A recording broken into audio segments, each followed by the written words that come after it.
If you keep chickens and you're sick of thin eggs that crack right in your hand, listen to me yap about what fixed it for me.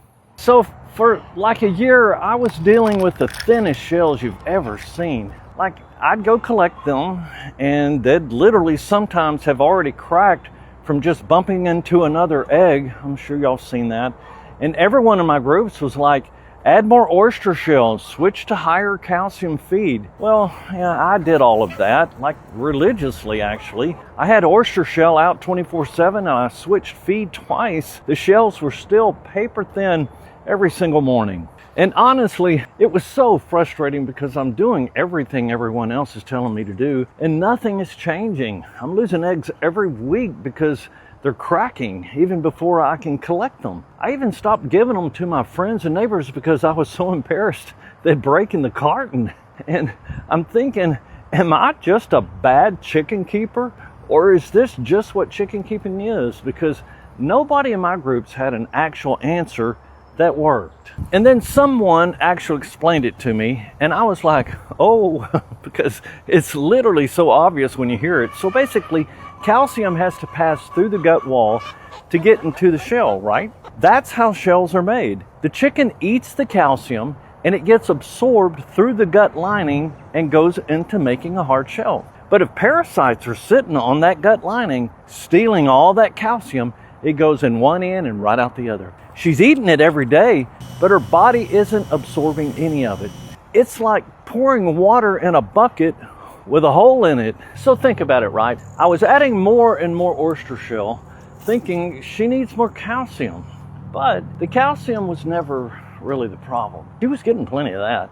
The problem was parasites sitting on the gut wall, blocking it from even getting through. In the summer, parasites are the most active in the soil when your girls are out there pecking at the ground the whole day.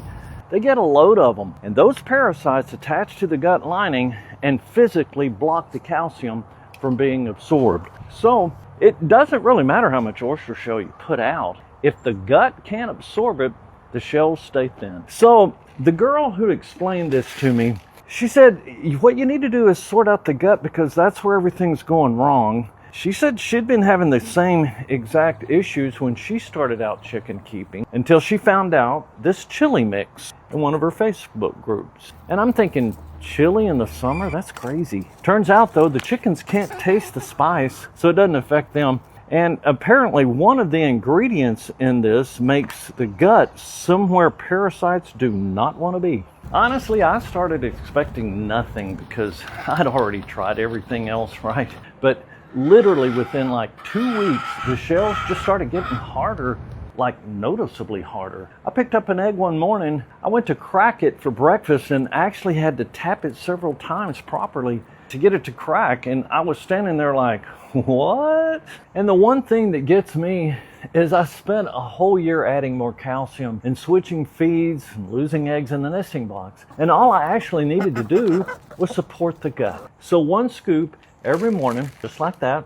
That's it. Like, I was making it so much harder than it needed to be. Apparently, a vet checked the formula as well, so you know it's not just some random herbs all thrown together, no chemicals or anything. So you get to keep every single egg, and I love that part. No throwing away perfectly good eggs. And they do some kind of a 90-day guarantee thing too, so there's no risk. I'll drop the link below. Watch them go for it.